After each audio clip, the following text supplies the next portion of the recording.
국제야구 무대에서 또 한 번 경악을 금치 못할 사건이 벌어졌습니다.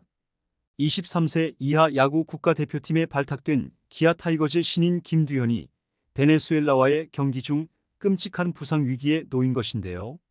베네수엘라 선수의 비매너 슬라이딩이 도를 넘으면서 김두현은 발목을 강타당했고 상황은 급격히 악화되며 주먹이 오가는 벤치 클리어링 사태로까지 번졌죠. 이 사건 이후로도 충격적인 일들이 이어졌는데요. 가장 먼저 주먹을 휘두른 베네수엘라 선수는 징계 없이 경기를 계속할 수 있었고 오히려 김두현만이 홀로 퇴장당한 기막힌 상황이 벌어졌습니다. 더욱 놀라운 건 이러한 비상식적인 상황에도 불구하고 대만 매체가 오히려 한국을 비난하고 나선 것인데요. 그들은 김두현의 비겁한 공격이라며 조롱을 서슴지 않았고 이는 이미 국제 무대에서 익숙해진 한국에 대한 비아냥의 연장선이었습니다.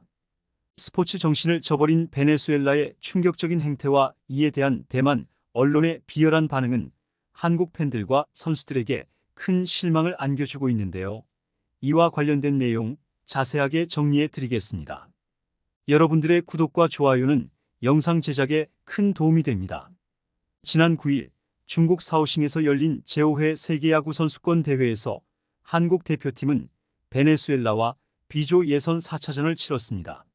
그러나 이날 경기는 단순한 승패를 넘어선 충격적인 사건으로 야구계를 떠들썩하게 만들었죠.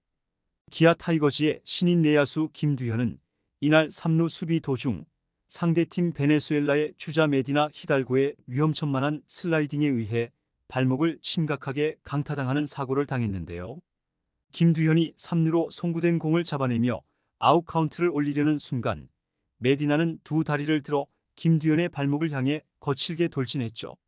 이 위험한 플레이의 중심을 잃은 김두현은 그대로 바닥에 넘어졌고 발목을 붙잡으며 고통스러워하는 모습을 보였습니다.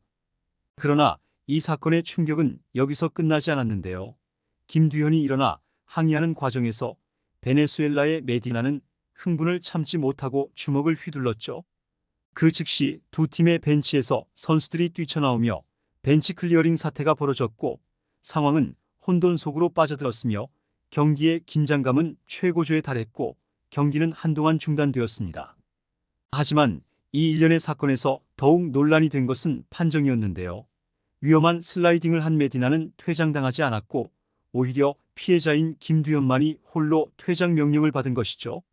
경기장에서는 김두현의 항의에도 불구하고 주심이 이를 받아들이지 않았고 결국 김두현은 경기를 떠날 수밖에 없었습니다. 이와 같은 상황에 팬들은 큰 충격을 받았고 한국 야구계는 이에 대한 대책 마련을 요구하고 있는데요. 무엇보다 이번 사건은 단순히 경기 내 실수로만 치부될 수 없는 명백한 의도적인 비매너 행위로 평가받고 있죠. 베네수엘라 팀의 이러한 위험한 행동은 스포츠 정신을 완전히 저버린 비열한 플레이로서 강력한 비판을 받고 있습니다. 특히나 이번 사건 이후 대만 매체의 보도는 논란을 더욱 키웠는데요. 대만 야후 스포츠를 비롯한 일부 언론은 김두현의 항의를 비겁한 공격으로 몰아세우며 오히려 한국 대표팀의 잘못을 부각하는 보도를 내놓았죠. 이들은 김두현이 베네수엘라 선수를 몰래 때렸다는 내용을 중심으로 기사를 작성하며 본질을 왜곡했는데요. 이러한 조롱 섞인 보도는 한국 팬들과 대만 야구계의 긴장을 한층 고조시키며 야구 팬들 사이에 논란을 불러일으키고 있습니다. 보도 이후 대만 현지 네티즌들의 항의로 기사 제목은 수정되었으나 현지에서 해당 매체를 향한 비난은 계속되고 있죠. 정말 어처구니가 없는 상황인데요.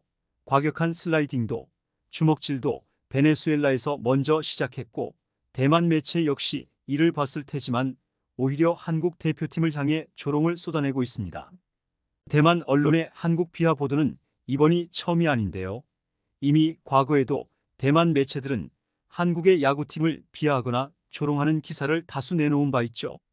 그중 대표적인 사례로 2023년 월드베이스볼 클래식을 앞두고 아이돌 그룹 방탄소년단도 군 면제 혜택을 받지 못하고 있다. 한국 야구 대표팀은 메달을 따도 군대에 가야 할 것이라는 발언으로 큰 논란을 일으킨 바 있습니다. 이런 식의 연이은 조롱은 국제 스포츠 대회에서 서로의 팀을 존중하는 스포츠 정신을 훼손하는 행위로서 비판받아 마땅하죠. 이번 사건을 계기로 대한야구소프트볼협회와 한국야구대표팀은 이 문제에 대한 정식 항의를 제기할 필요가 있어 보이는데요. 특히 김두현의 부상 가능성에 대한 정밀 검진이 필요하며 이번 경기에서의 부당한 판정과 베네수엘라 선수들의 비매너 행위에 대한 징계 요구가 필요합니다. 비록 이번 경기는 한국이 4대8로 패배하며 마무리되었지만 김두현과 한국 대표팀은 끝까지 투혼을 발휘하며 최선을 다했는데요. 앞으로도 국제 무대에서 이러한 불공정한 상황이 재발하지 않도록 한국 야구계는 강력한 대응을 통해 선수 보호와 공정성을 확보해야 할 것으로 보이죠.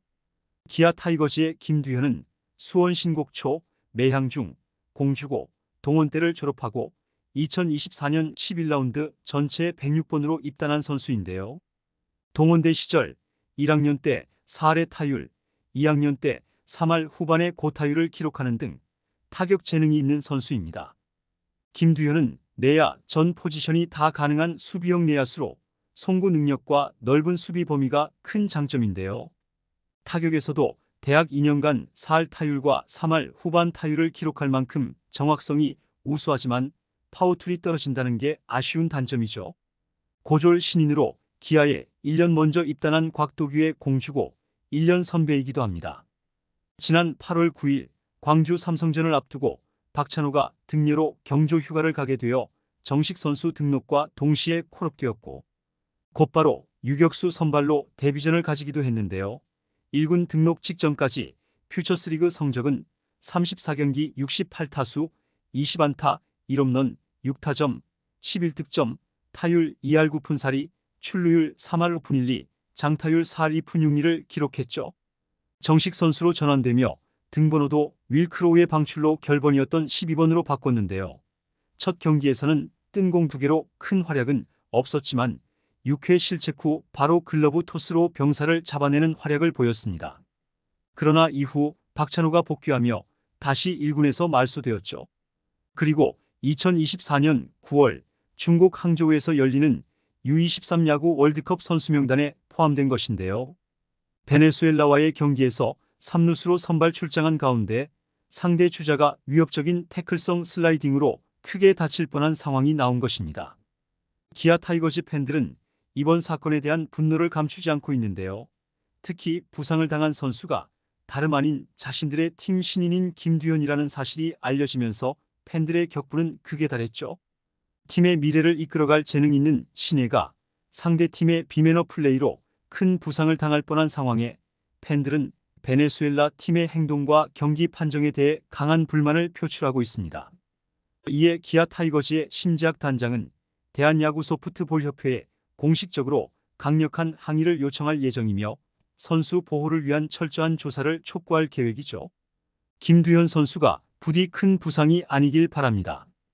이번 영상은 여기서 마치겠습니다. 재밌게 보셨다면 구독과 좋아요, 알림 설정 부탁드려요. 그럼 오늘도 시청해주셔서 감사합니다.